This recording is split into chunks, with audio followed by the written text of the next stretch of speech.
Sino ba nagsabi sa inyo na madali to? Kung ikaw ako di mo gusto na pumarito. Di pa ako kabilang na isa sa paborito, pero kayang gumising ng tulog na balahibo. Sa katunayan di na biro mga dumaan, kulang at hindi sapat kundi ginalawan.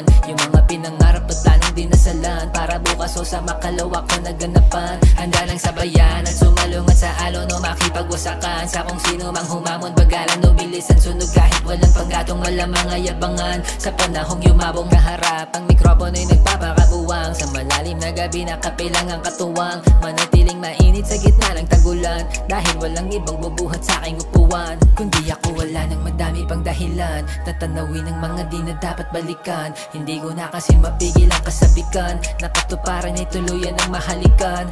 Lilipad na talento lang ang pasaporte ng batang lumilibot lang noon dito sa norte. Dati-rati alak ko tubig na isang bote, ang bayad ngayon kahit paano meron ng sobre. Sa kada pagtulaw paggamit ko ng parap, nagpakatotoo walang halong pagpapanggap. Ayoko na maulit kung paano ba masalat, kaya nakahanda palaging gawin ang lahat. Hanapin ang sagot sa aking mga katanungan, sa liwanag ay malagamo-gamo kong dadapuan. Sa kabila ng mga mapait na kabiguan ay may matamis na tagumpay na di malilimutan. Ah yeah.